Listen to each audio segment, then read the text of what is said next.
I'm Rob Skinner, and this is the Rob Skinner Podcast. It's been said, the genius is just a greater aptitude for patience.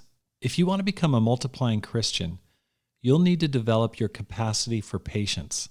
Listen today and find out how. All this and more on the Rob Skinner Podcast.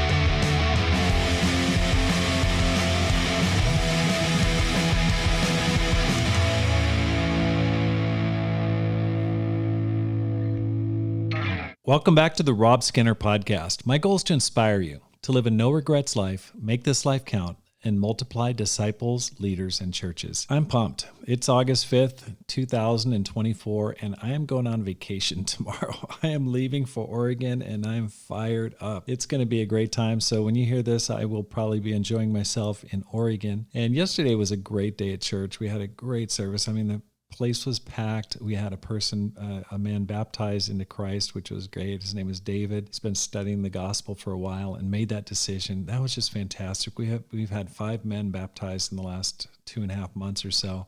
It's been a great summer for us, and God is really working. He's blessing the church here in Tucson, Arizona to grow. We've been growing quite a bit since the beginning of the year, and so that is very encouraging to me. And so I am looking forward to recharge the battery spiritually here by getting away for a couple weeks before the semester starts and have some time for reflection, for getting deep with my relationship with God and with my family. So it'll be a great, great time. And I just appreciate your taking the time to listen to this podcast. If you are benefiting from the program, I'd like to ask you to support it with a gift, because your support enables me to multiply disciples, leaders, and churches and inspire others to do the same through this podcast. All you need to do is simply go to the show notes, and there's a link to support the program. Super, super easy. Thank you so much for your support. The power of patience. James chapter 1, verse 4 in the Living Bible says, "So let it grow, and don't try to squirm out of your problems. For when your patience is finally in full bloom, then you'll be ready for anything, strong in character, full and complete." What an awesome passage. I started taking guitar lessons when I was 14. After playing a little bit, I asked my mom for a better guitar. She bought me a used Ovation acoustic guitar with a built-in electronic pickup. It was a beautiful guitar with a rounded back, and I took lessons at Sanders Music in downtown Grass Valley, California. Jeff, my instructor, was in a band, had long curly hair that was obligatory for any musician in the late 70s and early 80s. He taught me the basics about chords and then started teaching some songs like "Lonely as the Night" by Billy Squier. I learned some parts of the songs, or licks, as musicians call it, but I hit a plateau in my musical skill. I couldn't seem to make any progress and develop the skills I admired in musicians that I heard on the radio. I figured I just didn't have what it took, and I ended up quitting my lessons. I kept my guitar, but remained stuck at that same level of musical skill for decades. Even now, I can still play songs I learned 40 years ago. My mom would tell me wistfully over the years that Jeff, the guitar teacher, told her when I quit that I had the talent and ability to play guitar well. Looking back 40 years later, I no longer think I was missing any musical ability. Now don't get me wrong, I don't see myself as a natural music prodigy like Mozart. However, I think I could have become a competent guitarist had I wanted to. The only thing missing at the time was patience. Had I stuck it out and worked through the pieces of music that frustrated me, I know for sure I would have picked them up and learned them. I wish someone had pulled me aside and shared with me Ben Franklin's words on the subject of becoming good or great at anything. He said, "Genius is nothing but a greater aptitude for patience." What I needed was the patience to endure the boring process of going from an idealistic beginner to an experienced master guitarist.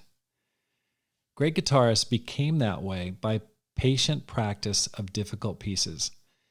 Eddie Van Halen, guitarist for the band Van Halen, learned to play through patience.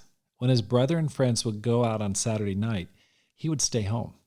They'd leave at 7 p.m., and when they came back at 3 a.m., he'd be sitting in the same spot on the edge of his bed practicing his licks. This principle applies to every area in which you want to excel, whether it's a technical skill, work-related skill, relational ability, or spiritual growth.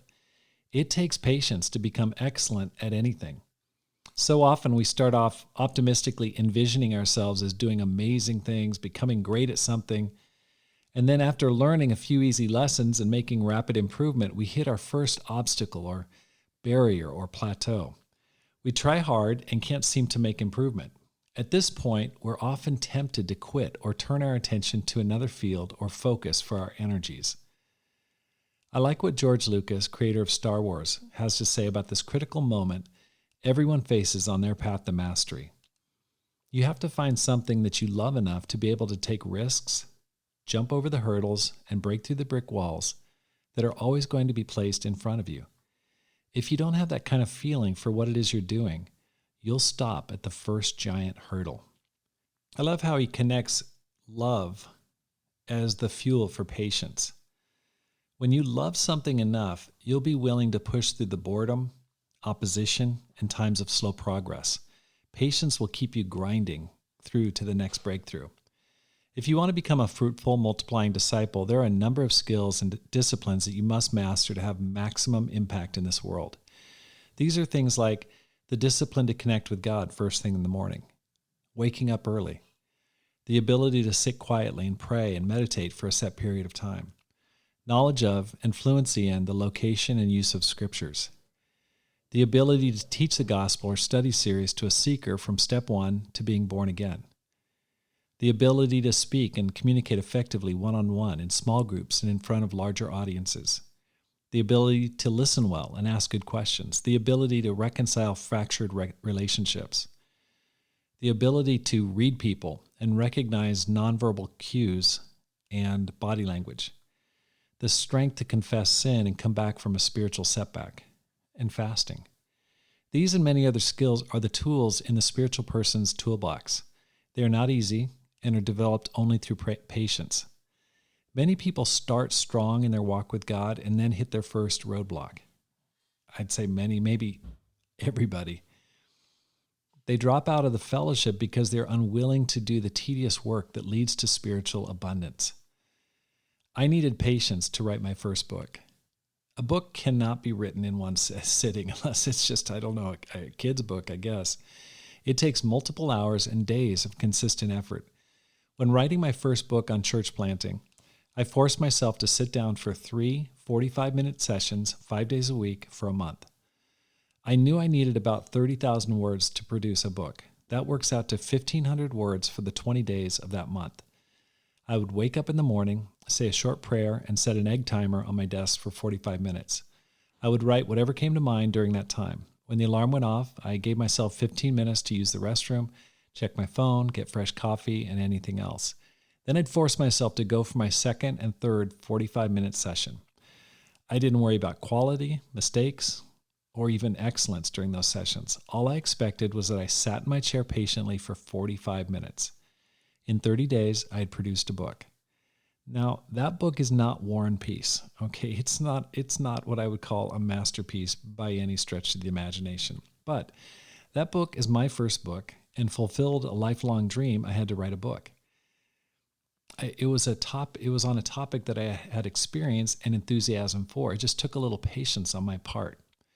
While living in Oregon, I read a book by Brian Tracy. He recommended that I spend time every day, what he called, quote unquote, going into the silence, sitting quietly and coming into contact with what he called the superconscious mind. I interpreted that as just another word for God. He claimed that if I did that for 60 minutes, I would start seeing amazing results in my outward life. I was surprised to read this instruction in a business and personal development book. Really, I was just kind of shocked. It sounded so woo-woo in a book that was very much focused on professional success. Now, at that time, I was selling real estate, and I was reading it for help in my real estate career. What he was talking about spilled over into my spiritual life and my work as a self-supporting minister. I thought it was a good idea and started to work on developing a deeper meditation and prayer life. As he mentions in the book, the first 20 minutes are pure torture. It's not hard to understand what's needed. It's hard to sit and do nothing at all. He predicted that I would be immediately tempted to get more coffee, check the time, check my phone, reshuffle my papers on my desk, anything to not just sit there. He was absolutely right. It took patience to force myself to resist those temptations and distractions and to sit quietly and think about God, visualize the future, be grateful for the blessings in my life, or at very least, simply concentrate on my breathing. After I broke through that initial period, I noticed that my breathing slowed, my heart rate slowed, and new ideas started to float into my mind. God would casually drop ideas into my mind. I learned to keep a yellow pad nearby to record the ideas that what he called the superconscious mind would offer me. That's God in my verbiage. The benefit for me has been less anxiety, greater peace, more appreciation of God, and the ability to see beyond my immediate problems to focus on God's power, His love, and His greatness. Many people start meditation practices but soon discard them because of the distracted, crazy thoughts that get revealed when we sit quietly. As Blaise Pascal wrote long ago, all of humanity's problems stem from man's inability to sit quietly in a room alone. If you want to get deeper in your devotional life, in quote-unquote what Brother Lawrence called practicing the presence of God, it will take one thing above all, patience. You have to be able to force yourself to sit quietly for a set period of time, no matter what you might be feeling, thinking, or experiencing right at that moment. The victory is in the patient sitting. About 5 years ago, I dusted off my guitar after not playing it for decades. This time, I decided to apply a little patience to my practice. I started lessons again. This time, they were online. The difference this time is that when I hit pieces that I couldn't master immediately, I forced myself to simply keep repeating them until I got the musical piece, what teachers say, under my fingers. It got into my bones and I was able to play it. Now, I'm not on track to dethrone Jimi Hendrix as the greatest guitarist of all time, but I am growing. I'm getting better and I'm able to play complete songs, serve on our church worship team, and enjoy progress in my playing. As Axl Rose says in the song Patience, take it slow, it'll work out fine. All we need is just a little patience. Application. What area of learning, skill, or ability have you started and then abandoned? Was it guitar, piano, drums, programming, computer usage, martial arts, an exercise regime, a foreign language, reading the entire Bible, a deeper prayer life, memory scripture? Whatever it is, ask yourself what role a lack of patience had in your quitting. Did you try until you hit a roadblock and then were too impatient to stick with it through the boring period of skill acquisition?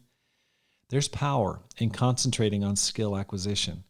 As Bruce Lee said, I fear not the man who has practiced 10,000 kicks once, but I fear the man who's practiced one kick 10,000 times. Before you get good or great at anything, you must go through the desert of repetition without immediate rewards. However, once you make it through, your patience will have rewarded you with a skill that very few others will have. This week, pray about what area you'd like to grow in. What one thing, if you could do it well, would make the biggest difference in your spiritual life, your relationships, your financial world, and your work? Make a decision that you'll patiently learn the skill for a set period of time without quitting, and when you hit a roadblock, view it as a sign that you're on the road to true mastery. Let patience do its work. Thanks for listening. Here's how you can help support the program. First, let your friends know about the podcast. Secondly, read and review one of my books, How to Plant and Grow a Church, or Courage, How to Make This Life Count. You can find them on Amazon.com. Finally, support the program with a gift today. The link is in the show notes, because my goal is to inspire you to make this life count, to live a no-regrets life, and to multiply disciples, leaders, and churches.